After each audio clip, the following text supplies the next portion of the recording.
எல்லாரும் நல்லா இருக்கீங்கன்னு நம்புகிறேன். நான் பேசுகிறதும் நல்லா இருக்கும்னு நம்பி கேட்க வந்திருக்கிற உங்கள் எல்லாருக்கும் வந்தனம் வந்தனம் வருக வருக. இந்த வாரம் நான் உங்களோட ஒரு இங்கிலீஷ் புக்கில் நான் படித்த ஒரு கோட்டோட தாங்க ஆரம்பிக்க போகிறேன். இந்த கோட் ஜான் கிரீன் அப்படின்னு சொல்லிட்டு ஒருத்தர் turtles all the way down அப்படிங்கிற ஒரு புக்கில் எழுதியிருக்கிற ஒரு லைனுங்க. இவரோட மோஸ்ட் பாப்புலர் புக் அப்படின்னு நம்ம சொன்னால் த ஃபால்ட் இன் அவர் ஸ்டார்ஸ் அப்படின்னு சொல்லிட்டு ஒரு புக்கு. அது இங்கிலீஷ்லேயும் ஒரு படமாக வந்துச்சு. ஹிந்தியில் கூட தில் பெச்சாரா அப்படின்னு சொல்லிட்டு நம்ம ஏஆர்ஆர் மியூசிக்கில் ஒரு படமாக வந்துச்சுங்க.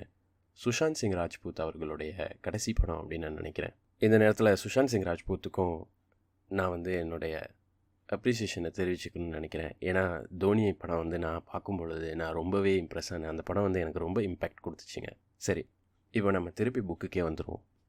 Turtles all the way down அப்படின்னு சொல்லிட்டு அந்த புக்கில் இவர் எழுதியிருப்பார் 2 line. In the best conversations, you don't even remember what you talked about, only how it felt. இப்போ ஒரு கான்வர்சேஷனை பற்றி நம்ம ரொம்ப நாள் கழித்து நினச்சி பார்க்குறோன்னு வைங்க. அந்த உரையாடலில் நம்ம என்ன பேசணும் அப்படிங்கிற ஒரு விஷயம் நமக்கு எக்ஸாக்டாக ஞாபகம் இருக்காதுங்க. அந்த கான்வர்சேஷனோட ஜிஸ்ட்டு மட்டும்தான் நம்ம மனசில் நிற்கும். ஆனால் ஒரு நல்ல கான்வர்சேஷன் அப்படின்னு நம்ம சொல்லும் பொழுது அந்த உரையாடலில் நம்ம என்ன பேசணுங்கிறத விட அந்த உரையாடலில் நம்ம என்ன உணர்ந்தோம் அப்படிங்கிற ஒரு விஷயம் காலகாலமாக நமக்கு ஞாபகம் இருக்குங்க. இதுதாங்க ஒரு நல்ல கான்வர்சேஷன் அப்படின்னு சொல்லி இவரும் சொல்கிறாரு. நமக்கு தான் ஒரு கெட்ட பழக்கம் இருக்கே. இந்த லிங்குவிஸ்டிக்ஸ்லலாம் கொஞ்சம் இன்ட்ரெஸ்ட் இருக்கிறதுனால தமிழில் என்ன படித்தாலும் இங்கிலீஷில் இதுக்கு ஏதாவது சொல்லியிருக்காங்களா, நல்லா ஏதாவது எழுதியிருக்காங்களா, ரூமி கிப்ரான் இவங்கள மாதிரி ஆளுங்களாம் அப்படின்னு சொல்லி தேடி பார்க்குற ஒரு பழக்கம் இருக்கும். ஆனால் அதை விட முக்கியமாக இங்கிலீஷில் நம்ம ஏதாவது படித்தா தமிழில் இதுக்கு ஏதாவது சொல்லியிருப்பாங்களாடா அப்படின்னு சொல்லி டக்குன்னு மனசுக்கு ஞாபகம் வருங்க. அந்த மாதிரி இந்த லைனை படித்தா அடுத்த செகண்டே எனக்கு 2 பாட்டு டக்குன்னு மனசுக்கு வந்துச்சுங்க. 2மே உங்கள் எல்லாருக்கும் ரொம்பவே நல்லா தெரிஞ்ச பாட்டாக தான் இருக்கும். அதில் முதல் பாட்டு என்னென்னா நம்ம உலக நாயகன் கமல்ஹாசன் நடித்த பாட்டு. சங்கர் மகாதேவன் சான்ஸே இல்லைங்க அப்படி பாடி வச்சுருப்பாரு. உன்னை காணாத நான் இங்கு நான் இல்லையேங்கிற பாட்டில் ஒரு லைன் வருங்க. அவ்வாறு நோக்கினால் எவ்வாறு நாணுவேன், கண்ணாடி முன்னின்று பார்த்து கொண்டேன், ஒன்றாக செய்திட 100 நாடகம் ஒத்திகைகள் செய்து எதிர்பார்த்திருந்தேன். இப்போது நமக்கு ரொம்ப பிடிச்சவங்கள நம்ம மீட் பண்ணுறோன்னு வைங்க. இவங்களோட என்னென்னலாம் பேசணும், இவங்களோட நம்ம என்னென்ன ஆக்டிவிட்டீஸ்லாம் செய்யணும் அப்படிங்கிறது நம்ம நிறைய ரிஹர்சல் பண்ணி எதிர்பார்த்துக்கிட்டு இருப்போங்க. அது மட்டும் இல்லாமல் இப்போ ஒரு காதலன் காதலியையோ இல்லை காதலி காதலனையோ மீட் பண்ணுறாங்கன்னு வைங்க. அவங்க இவங்களோட நம்ம பேசும்போது நம்ம இந்த மாதிரி வார்த்தைகள்லாம் யூஸ் பண்ணணும். இவங்களோட நம்ம தலை சீவும் போது நம்ம ரைட் சைட்லேருந்து பார்த்தா இன்னும் நல்லாயிருக்கும். அதனால் நம்ம இப்படி திரும்பிக்கிட்டு தான் தலையை கோதணும் அப்படின்னு அளவுக்கு கூட நம்மலாம் யோசித்து வச்சுருப்போங்க. இந்த அளவுக்கு நம்ம ஒவ்வொரு ஆக்ஷன்ஸையும் நம்ம ரிஹர்சல் பண்ணி எதிர்பார்த்துக்கிட்டு இருக்கிறது தான் இந்த பாட்டில் எவ்வளோ அழகாக ஒன்றாக செய்திட பல 100 நாடகம் ஒத்திகைகள் செய்து எதிர்பார்த்திருந்தோம் அப்படின்னு சொல்லி எழுதியிருக்காங்க. ஏன்னா நம்ம மனசுக்கு பிடிச்சவங்களோட நம்ம பேசிக்கிட்டு இருக்கும் பொழுது அந்த கான்வர்சேஷனை நம்ம எதிர்பார்த்து இந்த நேரத்தில் நம்ம இந்த விஷயங்கள்லாம் இவங்கள்ட்ட கேட்கணும், நம்ம இந்த விஷயங்கள்லாம் இவங்களோட பகிர்ந்துக்கணும் அப்படின்னு சொல்லி நம்ம ஏற்கனவே நிறைய விஷயங்கள் யோசித்து வச்சுருப்போங்க. ஆனால் சில நேரங்களில் நம்ம பண்ணி வச்ச ரிஹர்சல்லாம் அப்படியே காணா போயிடும். நம்ம என்ன பேசிக்கிட்டு இருக்கோம் அப்படிங்கிறது தெரியாமலே அந்த கான்வர்சேஷனில் அவ்வளோ டீப்பாக போய் நம்ம ஒரு வைப்பில் செட் ஆகிடுவோம். நம்ம யோசித்து வைக்காததெல்லாம் நம்ம பேசிக்கிட்டு இருப்போம்.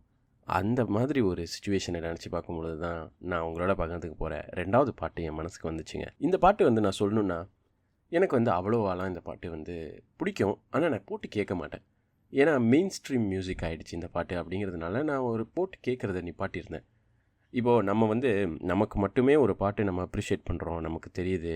மற்றவங்கள்ட்ட நம்ம சொல்லும் பொழுது என்னடா இந்த பாட்டு இவ்வளோ நல்லா இருக்குது அப்படின்னு நம்ம ரியாக்ஷன் கொடுக்குறாங்கன்னா நமக்கு அந்த பாட்டு போட்டு கேட்கணும் அப்படின்னு ரொம்ப ஆசையாக இருக்கும். ஆனால் உலகமே இந்த பாட்டை கேட்டுக்கிட்டு இருக்குடா, இதை ஸ்பெஷலாக நான் என்னடா போட்டு அப்ரிஷியேட் பண்ணுறது அப்படின்னு ஒரு பாட்டு வரும்ல, அந்த மாதிரி பாட்டாக தாங்க எனக்கு இது இருந்துச்சு. ஆனால் என் ஃப்ரெண்ட்ஸு சில பேருக்கு இந்த பாட்டுனா உயிர். எப்போ நாங்கள் காரில் போனாலும் இல்லை எப்போ நாங்கள் ஸ்பீக்கரில் பாட்டு போட்டாலும் இந்த பாட்டை க்யூ பண்ணி விட்ருவானுங்க. அதனாலே எனக்கும் இந்த பாட்டை அப்படியே அடிக்ட் ஆகிடுச்சு. நானும் கண்டுக்காமல் போட்டு கேட்க ஆரம்பிச்சிட்டேங்க. எனக்கு தெரிஞ்ச சித்ஸ்ரீராம் அவர்களுடைய one of the most popular songs. ஏன்னா அவ்வளோ அழகாக பாடியிருப்பார். மறுவார்த்தை பேசாதே. இந்த பாட்டில் 2 லைனு. மயில் தோகை போலே விரல் உன்னை வருடும், மனப்பாடமாய் உரையாடல் நிகழும். இவ்வளோதாங்க. ஏன்னா நான் ஏற்கனவே உங்களுக்கு சொன்ன மாதிரி நம்ம பல ஒத்திகைகள் செய்து எதிர்பார்த்துருப்போம். ஆனால் ஒருத்தவங்களோட நம்ம ஒரு கான்வர்சேஷனில் அந்த வேவ் லென்த்து செட் ஆகி அந்த கான்வர்சேஷன் நம்மளை ஒரு வைவுக்கு கூட்டிகிட்டு போகும்போது நம்ம என்ன பேசுகிறோன்னெலாம் நம்மளுக்கு தோணவே தோணாதுங்க. மனப்பாடமாய் உரையாடல் நிகழுங்க. இந்த மனப்பாடமாய் உரையாடல் நிகழுங்கிற ஒரு விஷயம் நம்ம சொல்லும் பொழுது நம்ம இதை வந்து ஏற்கனவே ரிஹர்ஸ் பண்ணி மனப்பாடம் பண்ணி வச்சுட்டு பேசுகிறோம் அப்படிங்கிறது மட்டும் கிடையாது. நம்ம டீப் கான்ஷியஸ்னஸில் நம்ம ஆள் மனசில் நம்ம வந்து யார்கிட்டையாவது பகிர்ந்துக்கணும் அப்படின்னு நினைக்கிற விஷயங்கள் தானாக ஒருத்தவங்களோட பேசும்போது வெளில வருதுன்னு வைங்க. அது நம்ம யோசித்து பேசுகிற விஷயங்கள் கிடையாது. என்னமோ நம்ம மனப்பாடம் பண்ணி வச்சு பேசுகிற மாதிரியே வெளில வரும். அது கூட மனப்பாடமாய் நிகழும் உரையாடல்கள் தாங்க. அது மட்டும் இல்லாமல் இந்த ஒரு விஷயத்தை வந்து நம்ம காதலன் காதலிக்கு மட்டும் ரெஸ்ட்ரிக்ட் பண்ணுங்கிற அவசியம் கிடையாதுங்க. இப்போ நம்ம ரொம்ப நாளாக ஒரு ஃப்ரெண்டை பார்க்கலன்னு வைங்க, நம்மளுக்கு ரொம்ப பிடிச்ச ஒரு நண்பனை பார்க்கல, நம்ம மீட் பண்ணுறோன்னா அவனோட என்னென்னலாம் பேச போகிறோம், அவன்கிட்ட நம்ம வாழ்க்கையில் நடந்த என்னென்ன விஷயங்கள்லாம் பகிர்ந்துக்க போகிறோம், அவன் வாழ்க்கையில் என்னென்னலாம் நடந்துச்சு அப்படின்னு சொல்லி நம்ம என்ன கேள்விகள்லாம் கேட்டு தெரிஞ்சுக்க போகிறோம், இவ்வளோவே நம்ம யோசித்து வச்சுருப்போங்க. ஆனால் அவன் வந்து உட்கார்ந்த அடுத்த செகண்டு அது எல்லாம் உடஞ்சி போயிடும். ஏன்னா அவனோட நம்மளுக்கு ஏற்கனவே ஒரு வைப்பு செட் ஆகிருக்கும், ஒரு வேவ் லென்த் செட் ஆகிருக்கும். நம்மளோட காமன் இன்ட்ரெஸ்ட், நம்ம ஏற்கனவே பேசிக்கிட்டு இருந்த விஷயங்கள் அதெல்லாம் தானாக வெளில வர ஆரம்பிக்கும். நம்ம இவ்வளோ நாளாக யார்கிட்டேயுமே பகிர்ந்துக்க முடியாத விஷயங்கள்லாம் அவன்கிட்ட பகிர்ந்துக்கும் போது அது தானாக வெளில வரும். அந்த மாதிரி உரையாடல்கள்லாம் அப்படியே மனப்பாடமாக நடக்கிற மாதிரியே தோணுங்க. அது மட்டும் இல்லாமல் நம்ம வந்து நம்மளுக்கு ரொம்ப பிடிச்ச ஒரு செலிப்ரிட்டியை மீட் பண்ணுறோன்னா நம்ம அவங்கக்கிட்ட என்னென்னலாம் நம்ம அவங்ககிட்ட ரசிக்கிறோம் அப்படின்னு சொல்லி நம்ம யோசித்து வச்சுருக்கலாம். இல்லை நம்ம என்னென்னலாம் சொல்ல போகிறோம், என்னென்ன கேள்விகள்லாம் அவங்கள்ட்ட கேட்க போகிறோம் அப்படிங்கிறதெல்லாம் நம்ம நினச்சி வச்சுருக்கலாம். நம்ம பண்ண அப்ரிசியேஷனை அவங்க அப்ரிஷியேட் பண்ணும் பொழுது நம்ம பல வருஷங்கள் கழிச்சும் யோசித்து பார்க்கும்போது நமக்கு தோணுங்க, டேய் அவர் எனக்கு அந்த ரெக்கக்னிஷன் கொடுத்தாருடா, நான் இந்த ஒரு விஷயத்தை ரசித்தேன் அப்படிங்கிறத நீ அக்னாலேஜ் பண்ணுறதுக்கு நன்றி தம்பி அப்படின்னு அவர் எனக்கு சொன்னார்ரா அப்படிங்கிறது நம்ம மனசில் ரொம்ப ஆழமாக பதிஞ்சிருக்குங்க. இதுதாங்க ஒரு நல்ல உரையாடலுக்கான ஒரு அழகு. ஆனால் என் மனசில் ஆழமாக பதிஞ்ச சில உரையாடல்கள்னால் ஒரு குரூப் ஆஃப் ஃப்ரெண்ட்ஸுங்க.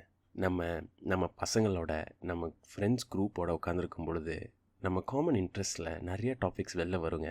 இப்போ கிரிக்கெட்டை பற்றி பேசலாம், இல்லை பாஸ்கெட் பால் ஸ்போர்ட்ஸை பற்றி பேசலாம், இல்லைன்னா படங்கள், சாங்ஸ், பாலிட்டிக்ஸ். என் ஃப்ரெண்ட்ஸ் குரூப்லலாம் பாதி நேரம் நாங்கள் வந்து பாட்டு வரிகள், படங்கள், பாலிட்டிக்ஸ், ஸ்போர்ட்ஸ் இப்படி தான் பேசிக்கிட்டு இருப்போம். இதெல்லாம் நம்ம பேசிக்கிட்டு இருக்கும் பொழுது அந்த நேரத்தில் நமக்கு நாங்கள் தாண்டா உலகத்தில் நம்பர் 1 பொலிட்டிக்கல் அனாலிசிஸ்ட் அப்படின்னு சொல்லி தோணும். பிபிசியில் இருக்கிறவங்களாம் ஒன்றுமே இல்லைடா, எங்களை கூப்பிடுங்கடா அப்படின்னு தோணுங்க. அதே மாதிரி கிரிக்கெட் அனாலிசிஸ், பாஸ்கெட் பால் அனாலிசிஸா, நாங்கள் தாண்டா ஐஎஸ்பிஎன்லாம் எங்களுக்கு காசு கொடுக்கணுண்டான்னு தோணும். ஏன்னா அந்த வேவ் லென்த் செட் ஆகி நம்ம ஒரு வைபில் நம்ம குரூப்போட பேசிக்கிட்டு இருக்கும் பொழுது எவ்வளோ நாள் தான் கழித்து நம்ம அதை பற்றி யோசித்து பார்த்தாலும் எவ்வளோ இன்டலெக்சுவலாக நம்ம பேசியிருக்கோம்ல அப்படின்னு சொல்லி நமக்கு தோணுங்க. ஏன்னா அதுதாங்க ஒரு நல்ல கான்வர்சேஷனுக்கு இருக்கிற ஒரு கேரக்டரிஸ்டிக். அதனால் இந்த ஒரு லைனை எனக்கு படிக்கும் பொழுது இந்த மாதிரி கான்வர்சேஷன்ஸ் தாங்க எனக்கு நிறைய மனசுக்கு வந்துச்சு டக்குன்னு. அதே மாதிரி இந்த பாட்காஸ்ட்டை கேட்டதுக்கப்புறம் உங்களுக்கும் ஏதாவது கான்வர்சேஷன் மனசுக்கு வந்துச்சுன்னா கண்டிப்பாக என்னோட பகிர்ந்துக்கங்க. இன்ஸ்டாகிராமில் ஒரு தமிழன்கிற பேஜில் நீங்கள் போய் பகிர்ந்துக்கலாம், இல்லை யூடியூப்பில் தமிழும் நானும் அப்படிங்கிற சேனலில் நீங்கள் பகிர்ந்துக்கலாம். இதோட இந்த வாரம் நான் உத்தரவு வாங்கிக்கிட்டு அடுத்த வாரம் உங்களை சந்திக்கிறேன். அது வரைக்கும் சந்தோஷமாக இருங்க. அப்படி சந்தோஷமாக இல்லைன்னா உங்களை சந்தோஷப்படுத்துகிற ஏதாவது ஒரு உரையாடலை பற்றி நினச்சி பார்த்துக்கோங்க. நன்றி. வாழ்க வளமுடன்.